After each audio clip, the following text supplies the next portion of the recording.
السلام علیکم ورحمۃ اللہ وبرکاتہ۔ بسم اللہ الرحمن الرحیم۔ جہاں نماز پڑھو اس جگہ تھوڑی دیر بیٹھ جاؤ تاکہ بدن کے تمام حصوں میں سکون پیدا ہو جائے، پھر نماز کے لیے کھڑے ہو جاؤ۔ اس طرح کہ یہ خیال کرو کہ کعبہ تمہارے سامنے، پلصراط تمہارے پاؤں کے نیچے، جنت تمہارے سیدھے ہاتھ کی طرف، جہنم تمہارے الٹی طرف، اور موت کا فرشتہ تمہارے پیچھے کھڑا ہے، اور سمجھو کہ یہ تمہاری آخری نماز ہے۔ فضول خیالات سے نجات ملے گی۔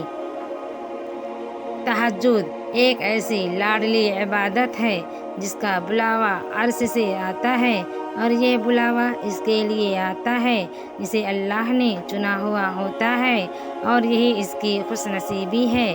اور جب انسان یہ عبادت کر رہا ہوتا ہے تو اللہ پاک اپنے اس بندے کو پیار سے دیکھتا ہے، اور اپنے نیک بندوں کی اسی عبادت سے انہیں سکون بخشتا ہے، اور ان کے تمام خواہشات پوری کرتا ہے جو وہ چاہتے ہیں۔ زندگی میں ہمیشہ اکیلے چلنا سیکھو۔ گر جاؤ پھر خود اٹھو، پھر گر جاؤ پھر خود اٹھو، لیکن کبھی بھی دوسروں کا سہارا نہ لو۔ جس دن اکیلے چلنا سیکھ لیا، سمجھو زندگی کی ہر ہار تمہاری جیت ہوئی، اور تم سے مضبوط انسان اس دنیا میں کوئی نہیں۔ اپنے بچوں کو بھی سکھاؤ، بچے جب تک گریں گے نہیں انہیں تکلیف کیسے محسوس ہوگی، اور وہ آپ کے بغیر کیسے اس ظالم دنیا کا مقابلہ کریں گے۔